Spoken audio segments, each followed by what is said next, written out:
وما کان اللہ لیعذبہم وانت فیہم وما کان اللہ معذبہم وہم یستغفرون۔ اللہ رب العزت ارشاد فرماتا ہے کہ اللہ کو یہ زیب نہیں دیتا کہ اے محبوب آپ ان میں موجود ہوں اور اللہ ان لوگوں پر عذاب نازل فرمائے۔ دوسرا ارشاد فرمایا کہ اللہ رب العزت کے شایان شان یہ بھی نہیں کہ لوگ اللہ سے معافی طلب کر رہے ہوں، یعنی استغفار کر رہے ہوں، اور اللہ تعالیٰ ان پر عذاب نازل فرمائے۔ یعنی توبہ و استغفار ایسی چیز ہے کہ اللہ رب العزت کو یہ پسند ہے۔ اگر کوئی شخص توبہ میں مشغول ہو، اللہ سے معافی طلب کر رہا ہو، تو اللہ رب العزت اس سے راضی ہوتا ہے۔ حدیث میں اس حوالے سے متعدد چیزیں موجود ہیں۔ سیدنا عبداللہ ابن عمر رضی اللہ تعالیٰ عنہ سے مروی ہے کہ حضور صلی اللہ علیہ وسلم نے ارشاد فرمایا کہ اللہ رب العزت بندہ مومن کی توبہ اس وقت تک قبول فرماتا ہے جب تک موت اس کے حلق تک نہیں پہنچ جاتی، یعنی روح اس کے جسم سے جدا ہونے سے قبل تک اللہ رب العزت اس کی توبہ کو قبول فرماتا ہے۔ مراد اس سے یہ ہے کہ کوئی شخص اپنی زندگی کے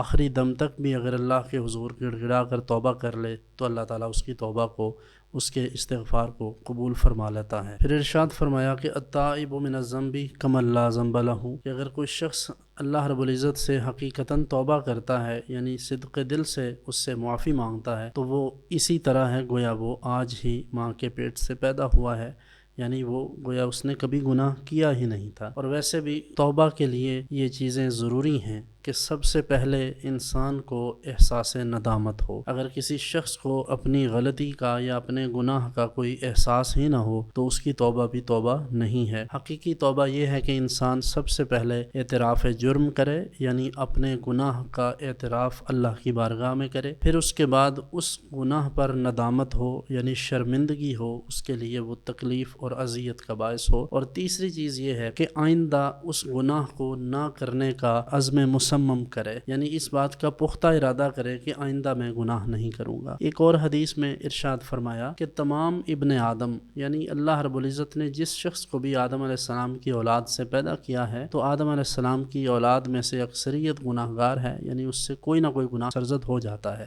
نبی کریم صلی اللہ علیہ وسلم یا دیگر انبیاء کرام علیہ السلام کا معاملہ اس سے مختلف ہے، یہ عام انسانوں کی بات ہو رہی ہے۔ تو فرمایا کہ عام انسانوں میں سے یعنی اکثر ابن آدم جو ہیں وہ خطا کار ہیں، تو فرمایا کہ ان خطا کاروں میں سے، غلطی کرنے والوں میں سے بہترین لوگ وہ ہیں جو توبہ کرنے والے ہیں، جو استغفار کرنے والے ہیں۔ تو اللہ رب العزت کو توبہ بہت پسند ہے، تو کوشش کریں کہ ہمہ وقت اللہ سے استغفار کرتے رہیں۔ استغفار کا معنی بھی بخشش چاہنا ہے۔